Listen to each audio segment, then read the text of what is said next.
Get ready for the dictation. Dictation will start in 5 seconds.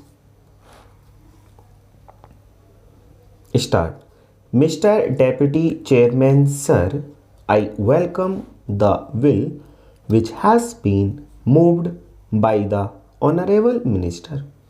This is a bill which has got the consent of the important organizations of the scheduled castes and of the scheduled tribes, and as such it is in the fitness of things that we should try to respond to the desire of those organizations and their representatives.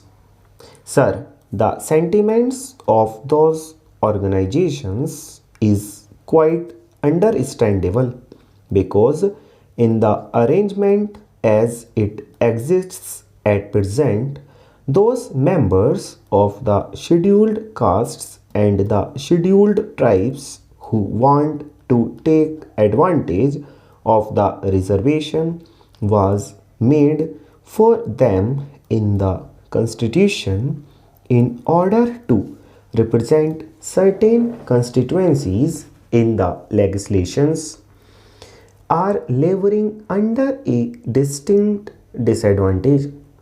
The disadvantage is that a double member constituency, by its very nature, is an unwieldy constituency, and except in certain urban areas, the constituency covers a very wide area and it becomes very difficult for any member to approach each and every voter as he should and to convey them his ideas, his policies and his programs and to canvass his vote.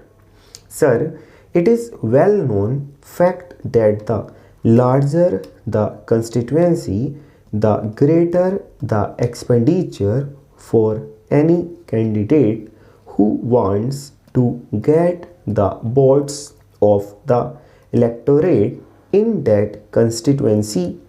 The members of the scheduled castes and the scheduled tribes are not so prosperous or have not got enough resources to manage such large constituencies, and therefore what happens in the ultimate analysis is that this member of the scheduled castes or the scheduled tribes has to enlist the cooperation of the candidate who stands for the general seat, and even the newspapers normally describe the candidate from the scheduled castes and the scheduled tribes as rather a running mate of the candidate who is fighting for the general seat.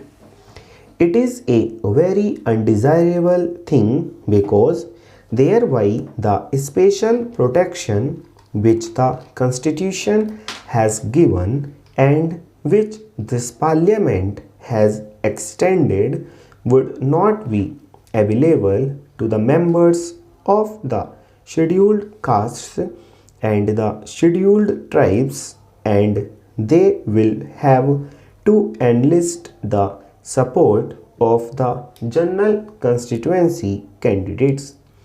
It is perhaps because of that and because of lack of resources and because of unwieldiness the constituency should be bifurcated. Again, sir, there is a provision that after the delimitations a chance will be given to the provision various parties concerned to make any representation full stop.